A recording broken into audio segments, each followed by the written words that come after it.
बीडच्या मसाजोगचे सरपंच संतोष देशमुख यांच्या हत्या प्रकरणावरून ग्रामस्थ चांगलेच आक्रमक झालेले आहेत। काही मागण्या स्पष्ट करत गावकऱ्यांनी उपोषण करण्याचा इशारा दिला। त्यांनी सरकारला आता थेट उपोषणाची तारीखच सांगितली आहे।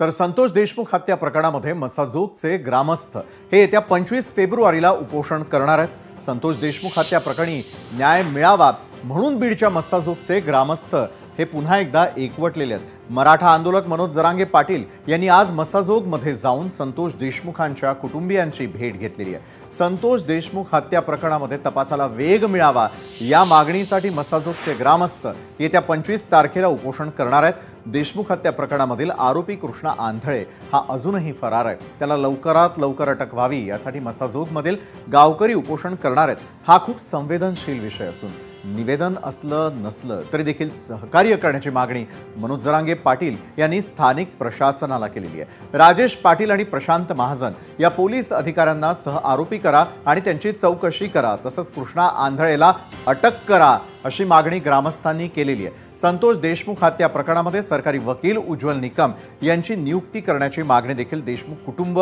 आणि ग्रामस्थांनी केली आहे। दरम्यान बाकीच्या आरोपींची सीडीआर काढण्यात यावा, मसाजोगमधील गावकऱ्यांच्या आणि देशमुख कुटुंबाच्या अशा विविध मागण्यांसाठी मनोज जरांगे पाटील यांनी जिल्हाधिकाऱ्यांना फोन करत माहिती दिली आहे। दरम्यान मसाजोगच्या ग्रामस्थांच्या मुख्य मागण्या पाहणार आहोत आणि या मागण्या नेमक्या काय आहेत मसाजोगच्या ग्रामस्थांच्या त्या आपण आता जाणून घेणार आहोत। तर मसाजोगच्या ग्रामस्थांच्या मुख्य मागण्यांवरती आपण नजर टाकतो आहोत। आरोपी कृष्णा आंधळेला लवकरात लवकर अटक करा, नंतर बाकीच्या सर्व आरोपींचा सीडीआर काढा, पीआय प्रशांत महाजन आणि एपीआय राजेश पाटील यांना सह आरोपी करा, तर मंत्री धनंजय मुंडे यांचा राजीनामा घ्या,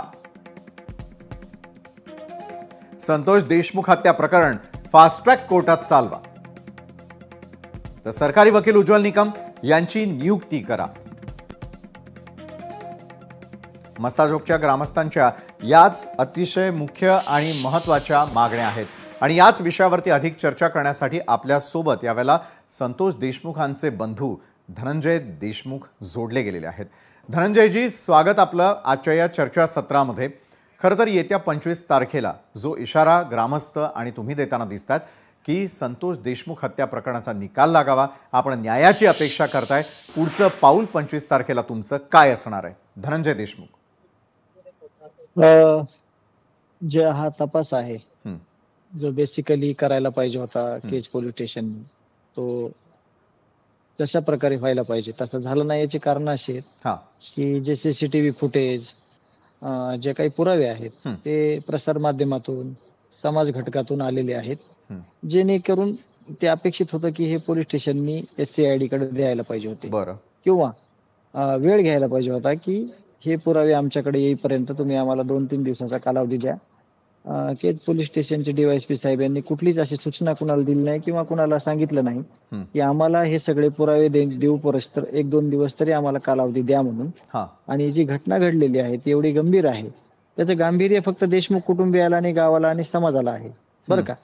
याचं जे प्रशासन आहे, केज प्रशासन, केज पोलीस यंत्रणा यांना या गोष्टीचं थोडंही गांभीर्य नव्हतं, कारण का आमच्या भावाचा जीव आम्ही वाचवू शकलो असतो।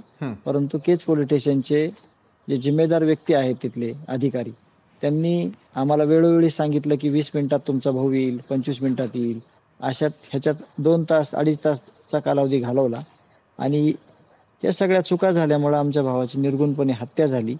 आणि ज्या मागण्या आहेत आमच्या त्या मागण्या संदर्भातलं हे उद्याचं आंदोलन आहे।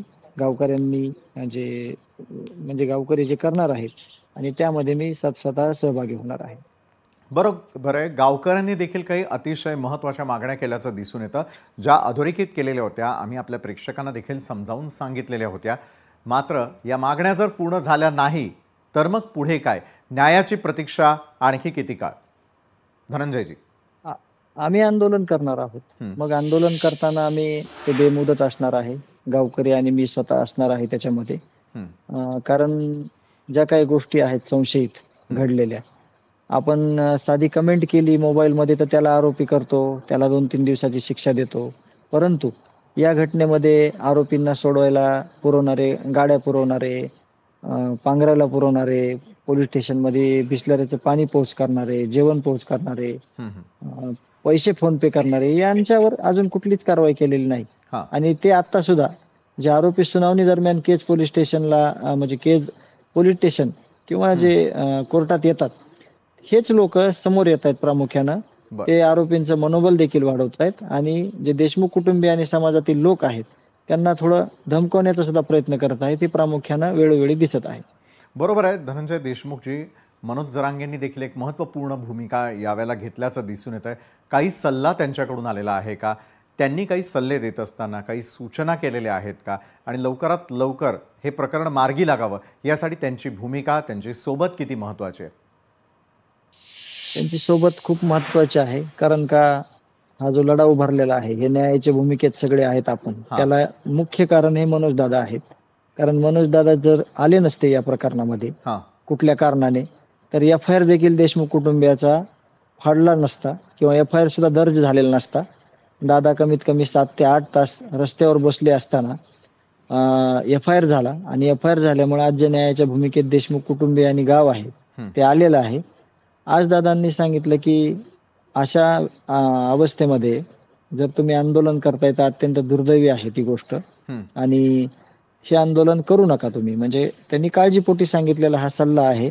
परंतु गावाने असं सांगितलं की दादा आम्हाला न्याय पाहिजे आणि न्यायाच्या भूमिकेत आम्हाला काही कुठली जरी कठोर पावलं उचलावी लागली तरी आम्ही गावकरी उचलणार आहोत. आणि दादांना सांगितलं की दादा देखील म्हणले की मी या आंदोलनात सहभागी होणार आहे. तर गावकरी आणि मी आम्ही विनंती केली दादाला की दादा तुम्ही या आंदोलनात उपस्थिती दाखवा, परंतु सहभागी होऊ नका. कारण त्यांचं शरीर अगोदरच खचलेलं आहे, वेदना झालेल्या आहेत त्यांच्या शरीराला खूप. त्यांनी यापूर्वी खूप आंदोलनं केलेली आहेत आणि आम्ही ज्या भूमिकेवर आहोत ते ठाम आहोत आणि गावकरी आणि मी स्वतः ते आंदोलन करणार आहोत. नक्कीच धन्यवाद धनंजय देशमुखजी. तुम्ही लोकशाही मराठी बरोबर न्यूज प्लॅनेटच्या माध्यमातून बोललात त्यासाठी.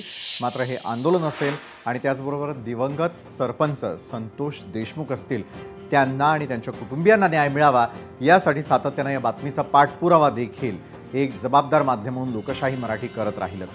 तर आजच्या न्यूज प्लॅनेटमध्ये वेळ झालेली इथंच थांबण्याची.